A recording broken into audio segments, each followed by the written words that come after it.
So a channel with over 2 million subscribers built a PC recently, and the build and the guide itself is so bad to the point where anyone should not look at that guide and take it seriously at all. There's just mistake after mistake, and the worst thing about it is we all make mistakes, but it's the aftermath that's the worst thing. They haven't taken the video down, they've disabled likes, disabled comments, and there's 13 names on those credits in the outro. 13 names. So this went through at least more than one person at the very least.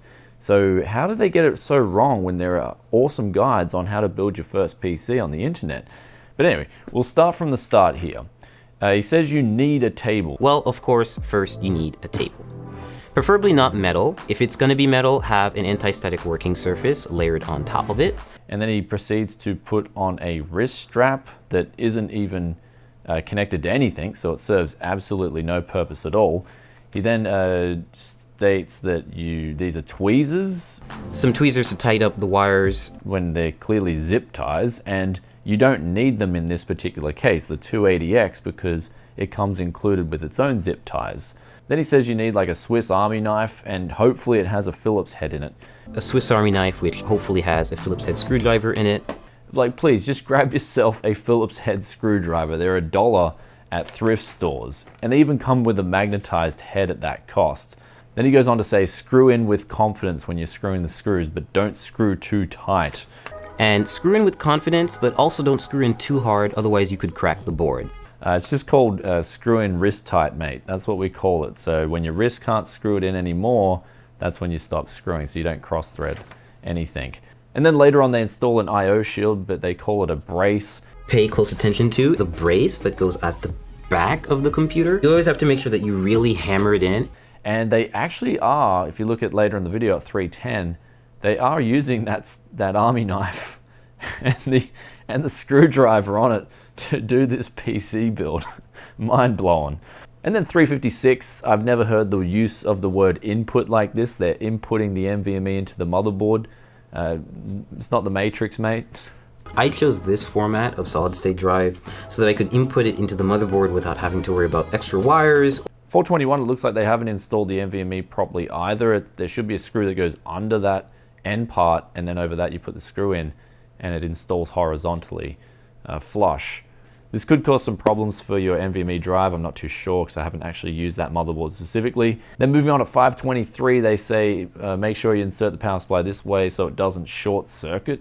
And make sure that you align it with these little insulating pads so that the power supply doesn't short circuit and come into contact with the rest of the system. Power supply is not going to short circuit unless you drop water in it or drop screws in it. Installing it the wrong way is not going to short circuit it.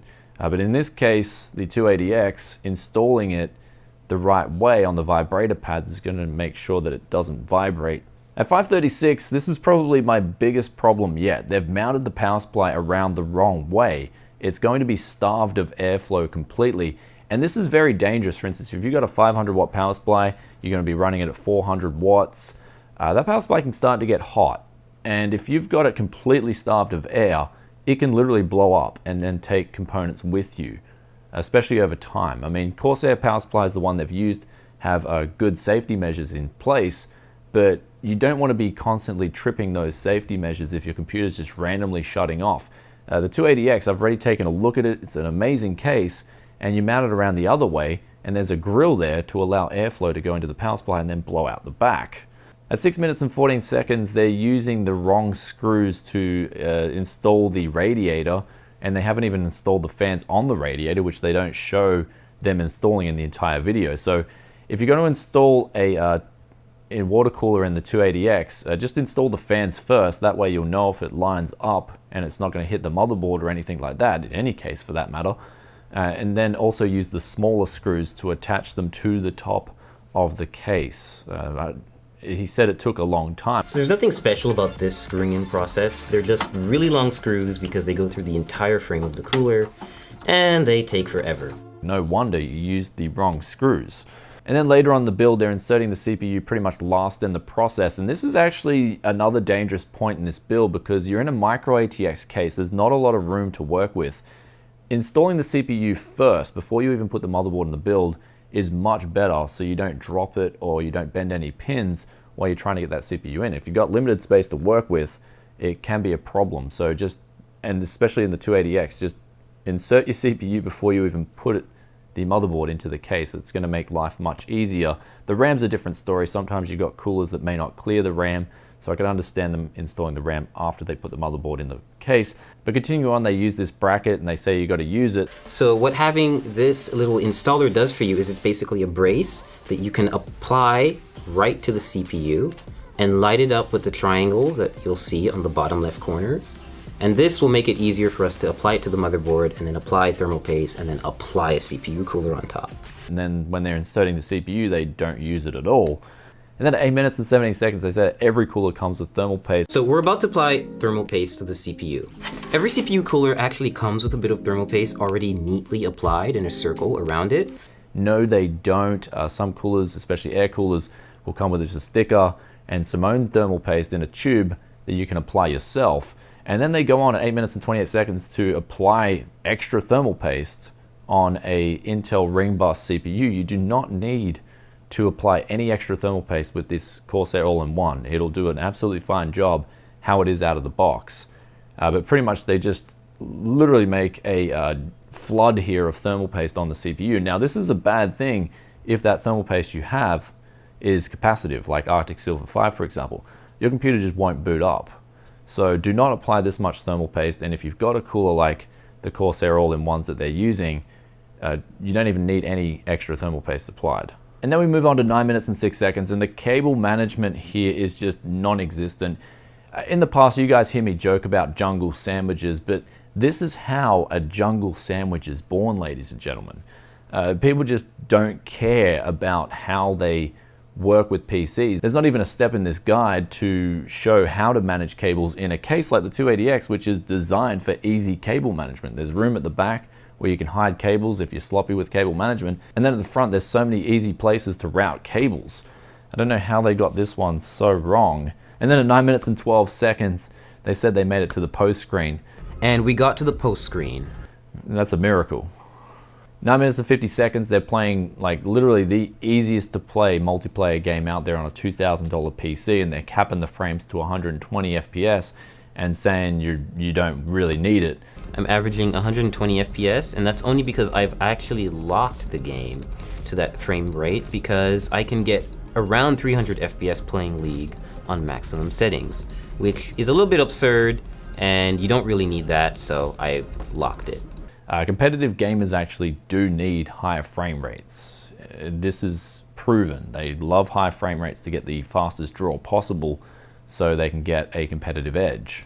So that's about it with the video itself, but I managed to find this image out there on the internet of the build finished, but you get to see a different angle of it. And the first thing that comes to mind is another dangerous point, and that is the cooler itself is missing a screw in the bottom left corner. And if you're going to exclude screws when you're mounting a cooler, either mount it only on one diagonal or two diagonals. Don't leave one screw out, because that corner will then have uneven pressure, and this can allow the CPU to overheat in a bad way. You also get to see the way that they've installed the RAM, and it's on the two outer DIMMs on the motherboard, which they essentially you pair memory together in channels, and this is not the way to do it. You're going to get single channel memory out of this when you don't need to. You can get dual channel for just moving one of those DIMMs into another slot. Anyway, that's about it for the mistakes that I've found in this video. It's easily one of the worst builds I've seen on the internet to date, and especially coming from a channel with over 2 million subscribers. What the hell is going wrong? This video should not be left up because it's so misinformative that someone could follow this who's just getting into PC building and make some serious mistakes and cost themselves time and money. And you don't want to do that to someone just getting into PC building. And not only that, there's more than one name on this video too. So how did more than one person with a channel over 2 million subscribers get it so wrong? I have no idea. But in the aftermath, this is the worst thing that's happened. They've left the video up there, disabled comments, disabled likes. Instead, just take the video down and make a follow-up video just saying, hey, sorry, we made some mistakes. Here's not what to do if you're doing PC building, and here's how we fix those mistakes. You'll get a lot more views, you'll get a lot more love. There's just no need to do this and claim the ignorance card. Anyway guys, hope you enjoyed this video. If there's any more mistakes you guys found in this video, be sure to point them out, and I'll catch you in the next one. Peace out for now. Bye. It makes it really useful if you want to install a Core i7 hexa-core CPU. Yeah, we've got one. Fake GTX 780? Yep, we've got one.